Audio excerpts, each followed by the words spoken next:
In December of last year, 900 workers at Ultium Cells in Lordstown voted overwhelmingly to join the United Auto Workers Union. Little did they know that vote would thrust them into a national spotlight. Those Ultium workers are currently on the road to a new contract, the first of its kind in the electric vehicle industry. Chris Sarinelli goes in depth to detail the reasons why this local contract is under the microscope. Good evening, Chris. Madison and Derek, good evening. Of course, as we've been reporting, the UAW National Union is in those heated negotiations with the big three automakers in Detroit, trying to hammer out a new agreement. And besides all the demands for wage increases and restored pensions, is the topic of Ultium Cells here in Lordstown behind me. What will this contract look like when the negotiating dust settles?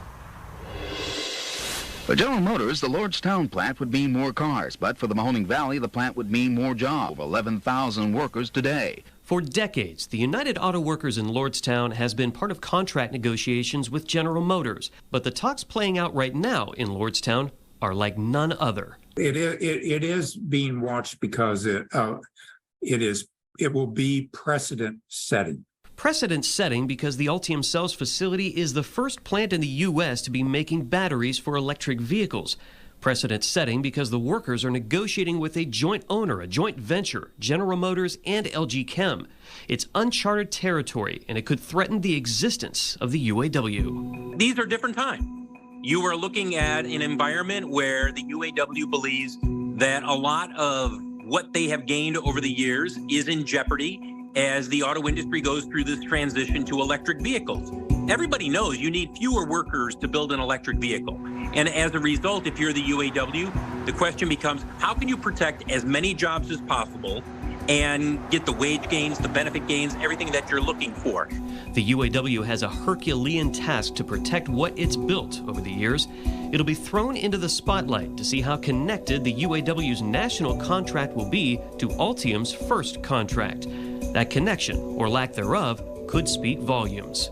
If they win pretty similar compensation and there's any kind of connective tissue between those agreements, that tells you that the union managed to not only improve the livelihoods of those people working at Ultium, but they have a pretty good path to keeping battery workers, battery work in under the influence of the union for many decades to come. Regional UAW representatives have been at the bargaining table with local union members in Lordstown. They've been here since the beginning of the year. But getting that first contract nailed down and finalized can be complicated, difficult, and take a long time, all for a myriad of reasons.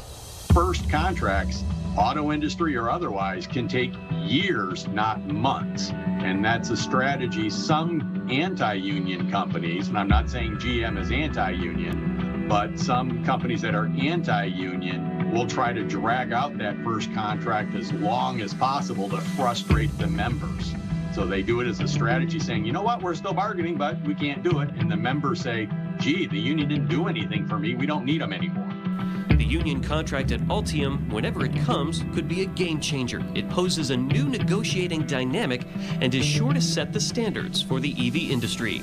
But we'll go in and we'll work the workers, and you know, obviously the folks at Ultium are the first, right? So I think they recognize that this is about those members, but this is also about the future of the auto industry. And my coverage on this precedent-setting contract here at Ultium Cells will continue tomorrow on 21 News at 6 with a look at some of the top issues drawing all the attention. Live in Lordstown with more local news, I'm Chris Sarinelli.